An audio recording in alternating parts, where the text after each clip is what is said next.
दोस्तों कल्पना कीजिए कि आज रात आप सोए और आपको एक बहुत वास्तविक सपना आया। उस सपने में आप किसी दूसरे शहर में हैं, नए लोगों से मिल रहे हैं, खुशी भी है, डर भी है और संघर्ष भी है। और उस पूरे समय आपको बिल्कुल भी शक नहीं होता कि यह सपना है।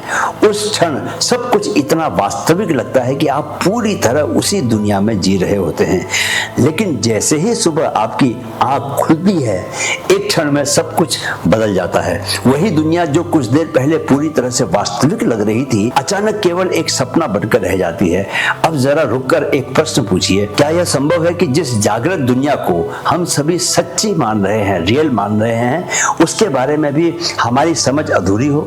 वेदांत ठीक यही प्रश्न उठाता है। वह कहता है कि हम जिस वास्तविकता को पूरी निश्चितता के साथ दुनिया कहते हैं, उसे हम सीधे नहीं देख रहे, हम उसे अपने मन और अपनी चेतना के माध्यम से अनुभव कर रहे हैं। और इसी अनुभव की प्रकृति को वेदांत एक शब्द में व्यक्त करता है, माया।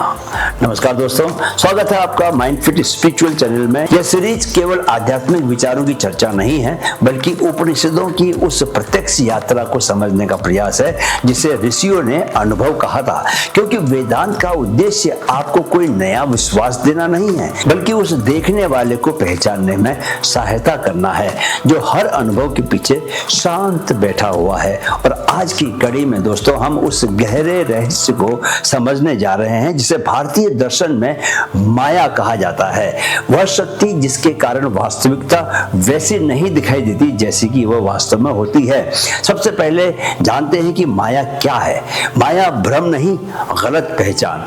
दोस्तों बहुत से लोग माया शब्द सुनते ही यह सोच लेते हैं कि वेदांत दुनिया को झूठा कहता है, लेकिन यह वेदांत की सबसे बड़ी गलत समझ है। वेदांत यह नहीं कहता कि दुनिया अस्तित्व में ही नहीं है, बल्कि वह यह कहता है कि दुनिया को हम जिस तरह से देख रहे हैं वह पूरी तरह से सही नहीं है। आदि शंकराचार्य ने इसे समझाने के लिए एक प्रसिद्ध उदाहरण दिया था, रस्सी और सांप का उदाहरण। शाम का समय है, रोशनी कम है और आप दोस्तों रास्ते में पड़ी हुई एक रस्सी को देखते हैं, लेकिन अधूरी रोशनी और मन की कल्पना के कारण आपको वह रस्सी सांप दिखाई देती है। उस क्षण आपका शरीर डर से भर जाता है, दिल तेजी से धड़कने लगता है और आप एकदम से पीछे हट जाते हैं। लेकिन जैसे ही कोई दीपक जलाता है, जैसे ही रोशनी होती है, आप देखते हैं कि वहां सांप था ही नहीं, वहां तो केवल रस्सी थी। अब सोचिए, क्या उस क्षण सांप वास्तव में मौजूद था? नहीं। लेकिन क्या आपका डर वास्तविक था? हाँ, यही माया है, वास्तविकता की गलत पहचान। जो है वह आपको वैसा नहीं दिखता, कुछ और दिखता है। चलिए आपको एक उपनिषद की कथा सुनाता हूँ, मिट्टी और घड़े का रहस्य। दोस्तों यह कथा पहली नजर में बहुत साधारण लगती है, लेकिन उसके भीतर वेदांत की एक अत्यंत गहरी समझ छिपी हुई है। छांदोग्य उपनिषद में ऋषि उद्दालक अपने पुत्र श्वेत केतु को सत्य का ज्ञान देने के लिए एक बहुत सरल उदाहरण देते हैं। वे अपने बेटे से कहते हैं, बेटा जरा सोचो, अगर तुम मिट्टी के स्वभाव को जान लो तो क्या तुम्हें मिट्टी से बने हर घड़े, हर पात्र और हर बर्तन को अलग अलग जानने की जरूरत रह जाएगी? श्वेत केतु कुछ क्षण के लिए सोचता है, फिर कहता है, नहीं पिताजी, क्योंकि वे सब मूल रूप से मिट्टी ही तो हैं। उद्दालक मुस्कुराते हैं और कहते हैं, यही बात समझने की है। वे कहते हैं, घड़ा अलग दिखाई देता है, पात्र अलग दिखाई देता है, मूर्ति अलग दिखाई देती है, लेकिन उनके भीतर जो वास्तविक तत्व है वह मिट्टी ही है। नाम बदलते हैं, रूप बदलते हैं, लेकिन आधार कभी भी नहीं बदलता। यही वेदांत की दृष्टि है। दुनिया में हमें असंख्य रूप दिखाई देते हैं, मनुष्य, वृक्ष, पर्वत, नदियां, ग्रह, तारे, लेकिन वेदांत कहता है इन सब रूपों के पीछे जो मूल तत्व है वह एक ही है। रूप बदलते रहते हैं, नाम बदलते रहते हैं, लेकिन आधार वही रहता है। और माया का अर्थ यही है, हम नाम और रूप में उलझ जाते हैं और उस मूल तत्व को भूल जाते हैं जो सबके भीतर समान रूप से उपस्थित है। चलिए जानते हैं कि इस मसले पर आधुनिक विज्ञान क्या कहता है। दोस्तों, आश्चर्य की बात यह है कि आधुनिक न्यूरोसाइंस भी एक समान बात की ओर संकेत करता है।